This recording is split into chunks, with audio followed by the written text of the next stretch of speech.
Welcome to Zero Hour. I am your host, Tamara. Today we have Steve Williams, the mayor of Huntington, to talk to us about the governor's seat, which he is currently seeking. So, Steve, I know that you've been extremely busy on the campaign trail, and I know that you had a debate last night that Yeah. I was able to watch some of Oh, that. good. So I really appreciate you being with us today because I know that you're extremely busy. We're running their legs off right now, as they say. Yeah, just running my legs off. Yeah. Okay. So I really appreciate Sure. you being here. But let's get right to it. I know you're busy and got things to do. Okay. What made you want to run for governor?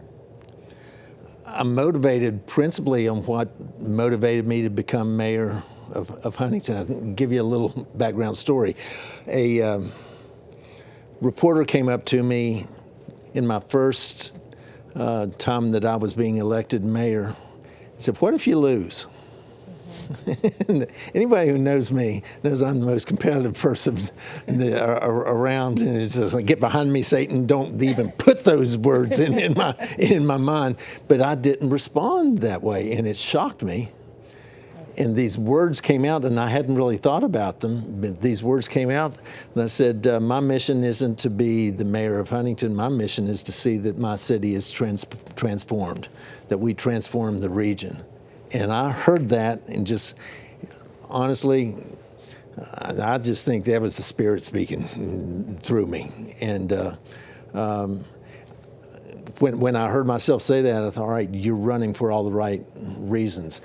I've been mayor of Huntington for 3 terms. I can't run for mayor again. So you've been elected. Elected 3 times. I'm the only person in the history of the city of Huntington to be elected mayor 3 times, much less 3 times consecutively. But that being said, as I started looking at what we were doing in Huntington, what needs to be done throughout the state of West Virginia, it occurred to me that Huntington was an example of all of the problems that were encapsulated throughout the state of West Virginia. And what we've been able to do is address those head on, name them, own them, and then put an organization together of people throughout the community to actually act on these things. And it occurred to me that as we were moving from one of the most underserved cities, we were bankrupt, we were sick, we were addicted, and we were able to turn that around and start identifying innovative solutions. It occurred to me, if we could do this in Huntington, we can certainly do it for the state of West Virginia. So in answer to your question, my mission is to see that this state is transformed. That's my goal. I think governor is the right way to be able, is the proper position that enables me to be able to do that better than anything else. But make no mistake about it, I have one mission. It's to see that our state is transformed and we're able to let every resident be able to be lifted up to the height of their greatest potential and create that opportunity in West Virginia, because I grew up here. You know, have been sick and tired over the years of either being ashamed to say we're from West Virginia or hearing the jokes about West Virginia. And honestly, I found that we can compete with anybody. And all I want to do, once again, is transform our state so that we become the example that others want to emulate, rather than being the example that everybody starts saying we don't want. West Virginia is on the bottom of things. Actually, we have the ability to be the best, not be better, be the best. And that's why I'm running for governor. Make sure that we're transformed and lifting everyone up, not leaving anybody behind, lifting everybody up to the highest level of their potential. Well, I can surely relate to that, and I'm sure people that are watching can relate to that too. So that's very encouraging. So we appreciate you taking on this task, and hopefully it's a calling. It's a calling. I'm not saying I'm called to be governor. I'm called to deliver a message. Okay. And this message that I'm bringing, maybe people will embrace it and I'll become governor, or we're laying the foundation for somebody else to be able to take it. But whatever it is, we're changing things for this state. There have been a few times while I've been mayor that I've thought I could really have a major influence on this if I was the governor. First and foremost was when I started dealing with the opioid crisis.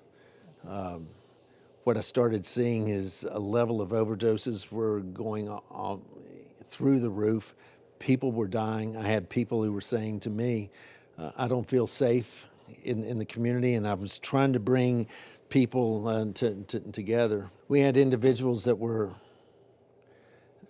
suffering from addiction, and I had some meetings with some state officials, and there was kind of like a, they're there, it'll be all right. They didn't take seriously what we were doing. And I thought, we'll get real serious on this if I was governor.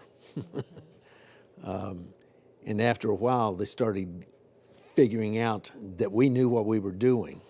Because of all the great changes you were making. Oh, yeah, the innovative solutions that we were putting in place.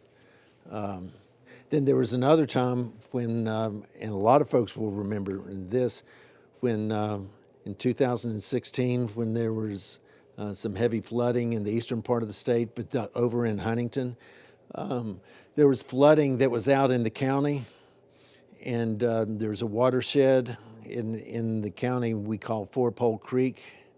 But I have no control over what's being done or not being done in the county to be able to control the flooding. And all of it came down into this one creek that went into the neighborhoods and started flooding our neighborhoods directly. Well, Governor Justice came in and toured it with me.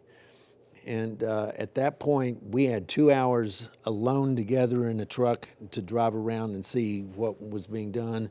And at that point, I realized, holy smokes, if I had the power of the governor, we'd be able to reach out and say, these things that they're doing out in the county in development that is just causing water to run off faster or not even seeping down in the ground, where they're just putting parking lots all over the place and then water's pouring out.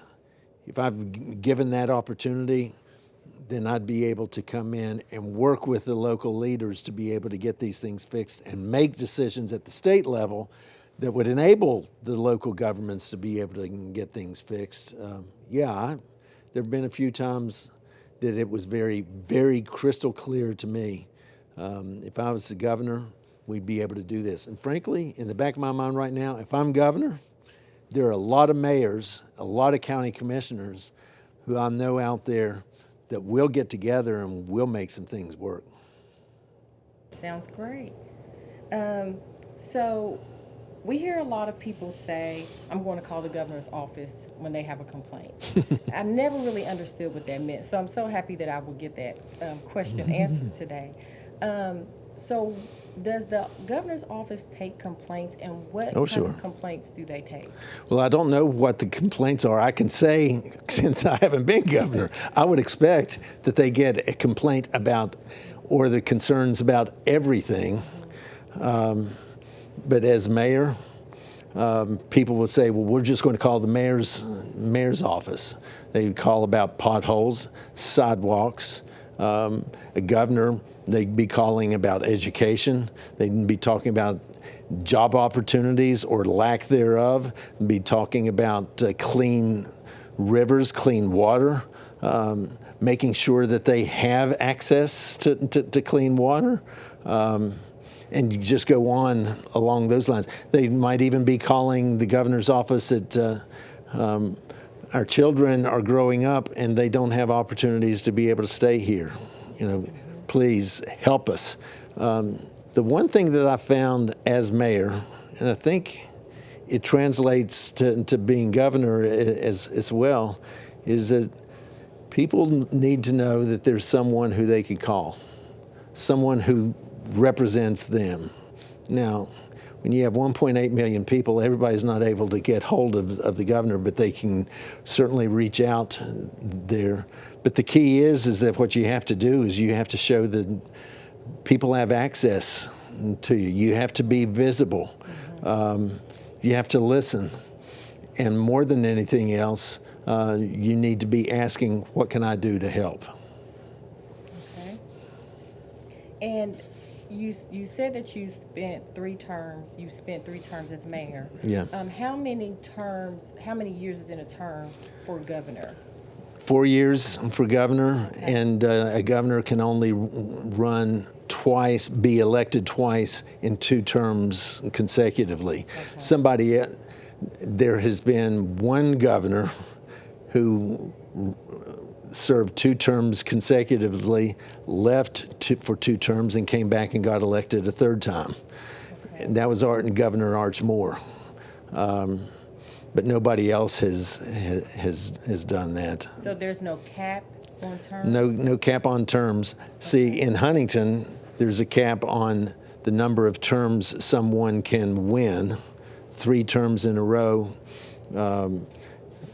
I can't run a 4th time, but if I stayed out another 4 years, or for that matter, even 2 years, I'd be able to step back in and run for mayor of Huntington. Okay. What's different about this, and some people who are listening might get confused about this, in our U.S. Constitution, the president is limited to 2 terms, period. Can never run for a 3rd term, ever. So, for instance, if President Trump is running this time, gets elected a 2nd time, then he would never be able to run for president again. They're limited to 2 terms, whether it's 2 terms in a row or 2 terms with time in between.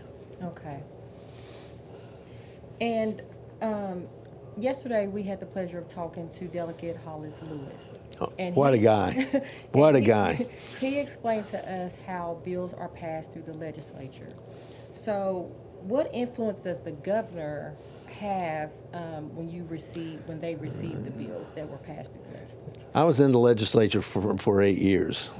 Okay. Now, if you were talking to members of the legislature, they said, we don't care what the governor has to say, but understand this. You have 100 members in the House, 100 different ideas as to how to do things or what needs to be done. You have 34 members in the Senate with 34 different ideas as to how things need to get done. It's absolutely amazing that anything gets passed. I mean, it's not set up for everything to pass.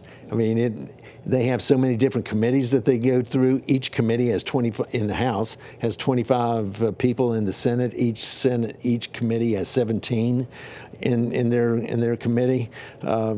It's set up for things not to pass, but it is also set up for individuals to talk with one another and start identifying some common goals, compromising, and finding a way to be able to move forward. So where does the governor come in on all of this? 134 members of the legislature and 1 governor.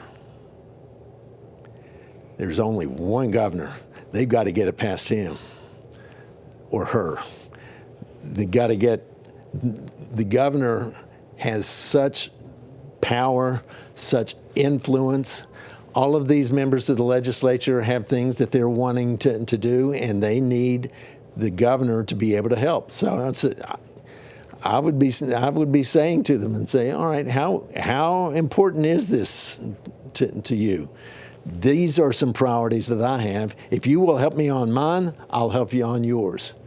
That's the difference of trying to get a majority of individuals in the Senate and a majority of individuals in the House to be able to come together and then to vote your legislation in. You only have 1 you have to convince over here. And it could either be, well, if you're willing to help me with this, then I can help you with these things that you want for your community. And if they aren't interested in doing that, well, then I wouldn't have an interest in helping them with what they're wanting in their community. Now, there's some people who are saying, well, he's not going to be looking out for what's good for the community. Absolutely, I will. I'll tell you what I've done in Huntington.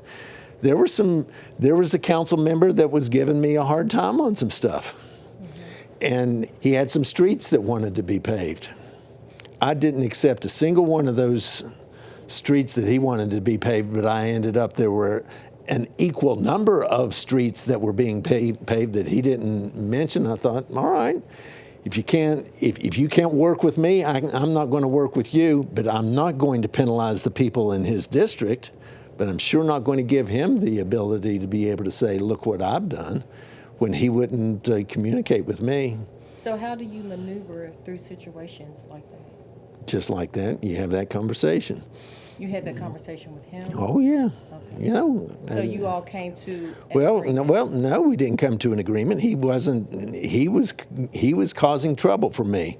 And then when he was saying he was trying to get these done, I said, nope, we're doing these streets. And when I went into his district, I just said we were proud to be able to pave these streets. It's a little bit So it's a give and take. Well, it's a give and take, and if somebody isn't willing to give, I'm sure not going to take. Okay. So is there a time, though, that the governor can decide not to sign a bill that has been passed through legislation? Yeah. Now, that's what's called a veto. Okay. And if he sees that there's either something that's just bad policy, or if the governor sees that there's just some flaws in the way that it was written, then the governor can veto it. Then depends on the legislature. The legislature might look at it and say, well, yeah, there are a couple of things in this that were flaws in the bill and they need to fix that. Okay. Or if it is just pure policy saying, no, I disagree with this policy that the legislature is passing, all the legislature has to do is have a majority in the House and a majority in the Senate to be able to come in and override the governor's veto. So the legislature can override it? Sure. Okay. Yeah. Okay. Interesting. Okay. And so if the governor decides to veto a bill, and he makes this decision all on his own, so there's not like a body of people that make this decision, it's just his decision. One governor. One governor. Okay, so if he decides to veto the bill and it's not passed, like you said, it was just bad policy, is that policy able to come back up?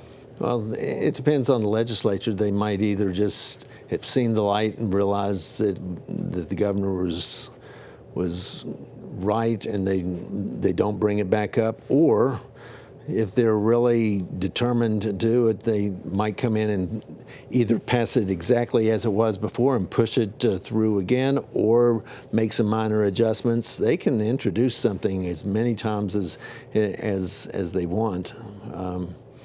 But as I said, the way the legislature is set up, it's not set up for things to easily pass. Yeah. It's not set up for people like me to easily understand either. That's why we're here today. Because once you go on the West Virginia Legislature website, it is very confusing. The language is very hard to understand. You have to have a passion for it and start. When I went in with the legislature, I thought I knew a lot of stuff and everything, and I learned real quick that I had some growing pains ahead of me. Yeah. And is the governor responsible for the state budget? The governor presents the budget. Okay. Then the legislature approves the budget. Okay. They have the purse strings. Whatever the legislature approves is what the governor has to work with to run the state.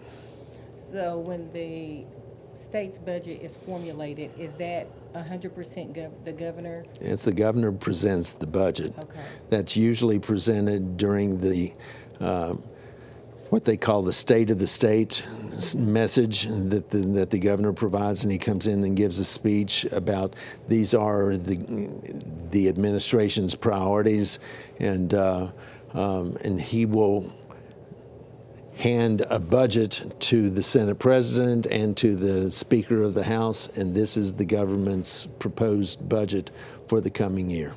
And does he have help with that? Oh, sure. Okay. You know, governor has thousands of people working for him. Okay. You know, but there are specialists on taxes that look at the revenue that's coming in. You have specialists on education. You have specialists on highways. You have specialists on the environment, and on and on and on. And all of that comes together into the one budget. As I like to say, the chief executive of the government, mayor in a city, governor for a state, the governor is the convener in chief. Draw people together, and there are visions. The key is that as the governor, you have to have a vision as to what you're wanting to accomplish, be able to articulate that vision so that others will start to understand what it is that he sees and that he wants to accomplish. And then once you identify that vision, articulate the vision, then you have to build consensus around that vision. Then you bring everybody together to go to work on it. And then throughout the years, or is there anyone that oversees the budget? Is that the legislature? Well, the legislature keeps an eye on it, but there's a budget manager. There's a secretary of tax and revenue, where under that person they keep an eye on the budget itself and the revenues coming in and the dollars that are being spent out. I mean, it's a highly complex, but you have very capable individuals who are there to do that. But the legislature comes in throughout the year, and they'll be reviewing where we are on tax collections, on the revenue that's coming in, and they'll also be there's specialists in each of the areas in the legislature. Some are on a finance committee, but there's a finance committee on education and on public safety and on highways and on more transportation or on natural resources. You have everything is divided up. It's a very complex organization. And I know that you're campaigning, so you're the perfect person to ask this question. Why is voting so important?